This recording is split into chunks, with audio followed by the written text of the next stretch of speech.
Right guys and girls, welcome back to Richards mega build that we've done. Yeah, just a recap and an update really. So as you can see, it's super clean now, looks great. So our good friend John Warren's Valitors, which we'll put a link down below so you can contact him, anything to do with looking after your vehicle, detailing, the full works. He's your man. He does all our vehicles for us. So this has just had not a particularly in-depth one. He just spent the day just prepping it, that's all, but it was really dirty. There's quite a few little stone chips on the front of it, but you know, Richard uses it. So, but the car, yeah, just for the minute it's fine. It's going to be coming back to me anyway for another phase of work, and then maybe John can do some more work on it. But it was just to tidy it up really, just to make it presentable when Richard picks it up, which he's going to be picking it up today. So I'll just quickly run through, just recap on the build on this car. So what we've done is my normal forge build really, which the way that we do it is obviously we use a 2 litre closed deck block, get rid of the open deck 2 litre, 2.3 sorry, and yeah, so it's all machined and checked and prepped by our good friend Pete Willis down at out at Tavistock there, for those of you who know the area. Yeah, let's get the engine out of the way first. So basically, yeah, 2 litre block. Now we've done this one in Ford Performance Blue, that you can just about see, and it's got our own stainless tag down there to just numbered, that's all. They're made for us by Julian down at Proform Engineering. But yeah, 2 litre block. We use, this one's got an Arrow Precision steel crank, which is 4 kilos lighter. We've talked about it on previous videos, so if you look back through, you'll be able to, you know, get up to speed with what we've been doing with this car. So basically it's the same as what we've done on Roberts, with that Arrow Precision crank, Arrow Precision rods, which in my opinion are the very best you can get. I don't use anything else. Mala Motorsport pistons, again, you know, people have their own choices what they use. That's what I use, because I just feel they're the best. ARP everything, balance shaft delete with a baffled sump. That's all sorted. And like we've said before, and I say to customers, you take away the dual mass flywheel because it runs a steel billet flywheel, TTV racing clutch, twin plate clutch, you'll lose a refinement. So you can't have the best of both worlds. You can't have your, you know, nice, lovely, quiet refinement in the gearbox and engine side of it when you fit that. All right, it's just the way it is. So it's one or the other. He's going to be turning up the wick on the power on this in the future. So it's just in preparation really. So yeah, so that's that. That's basically on that side of it. We use the stock cams and we don't change them, but we use the Piper double valve spring kit on it, which just is a bit stronger, just holds the valve a bit stronger in it for the opening and closing of it. What else we got here? Stock turbo. It's already got some of the mount tune stuff that's on it. He wanted to retain that, so like with the intake to the standard airbox, which those of you know, I do like closed airboxes. So down to there, it's got the normal recirc on it. That didn't have to change, none of that, and the sound suppressor, all standard stuff. Then we come to a little bit more in depth under the bonnet. So it runs our faux methanol auxiliary injection. So that's what you can see. So it's got your 4 DI injectors, which are hidden under there. That's the stock ones, we don't change them. And then you've got the 4 meth injectors, all cooling this setup. All right, so these are all, they've got non-return valves in them. Okay, and then you've got the 6-cylinder distribution block there. A little bit different on this one than, for example, Roberts build. Roberts runs a separate cooling mist controller. This doesn't, because this runs a Cyvex ECU. So the Cyvex ECU controls everything, so you don't need a controller.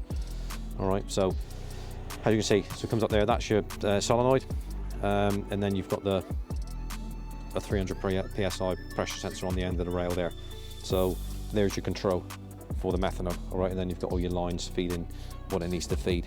All right, there, doesn't go into the charge pipe, goes down into the intercooler, same thing, makes no odds, it's doing the same job.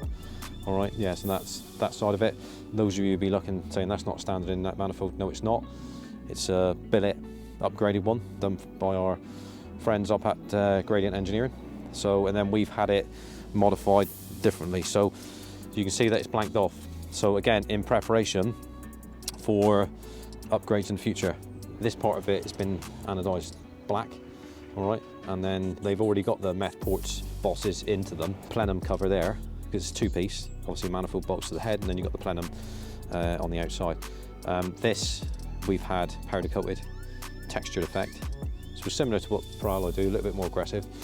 And then Julian down at Proform has put in the extra 4 bosses for future port injection, and then obviously this is just the bosses to mount this. So we've just blanked that off for the minute because it's not being used, is it? But that's what Richard wants to run. So you're going to see it just peeking through there. So Phil's up there, which is ongoing that we're doing on that. He wants to see the way we're going with that and what we achieve with that, and then that's the route he wants to go. So it's all relevant to what we're doing.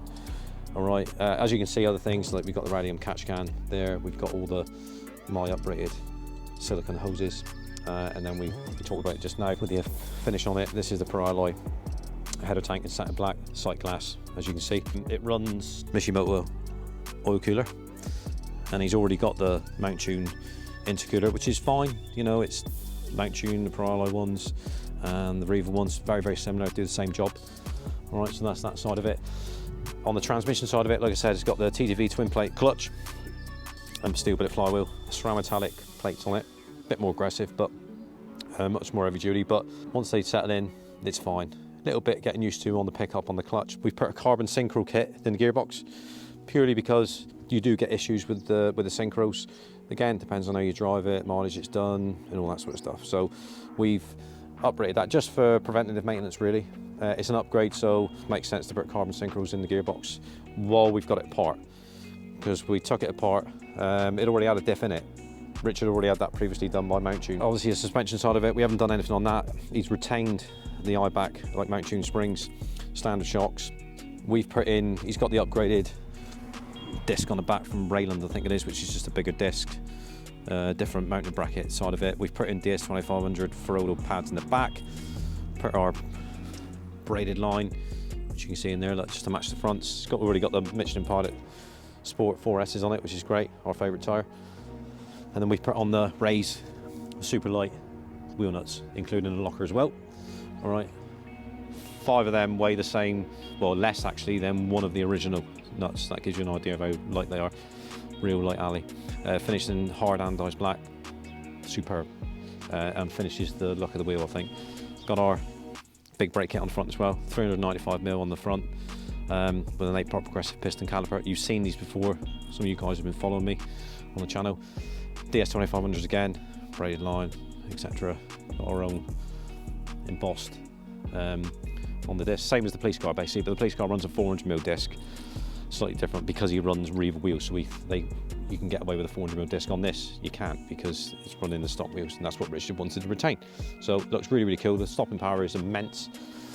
That's that side of it. We've put on a TRC front splitter. Mike done that the other day, looks really cool. We've put our own number plate surrounds, which I have the stickers made down the bottom, look, whatever the customer wants. In this application, powered by MJ Performance, and then the blue and white colour scheme, just to match, obviously, the stay on the full performance blue scheme.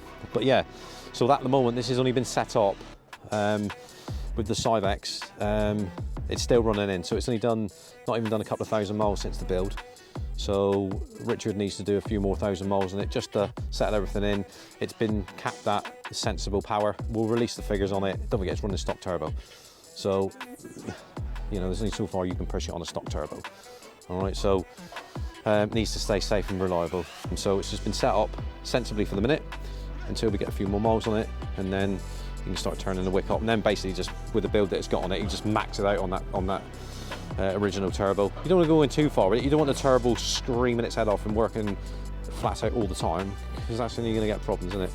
We take a look at in the back. So what we've done in the back, that Richard didn't want the actual top board here for your boot tidy lid. He didn't want that cut, because on mine and Derek's got on there and Roberts, it's cut so you can get access to all your boot tidy under here, all right, because you've got that sub under there.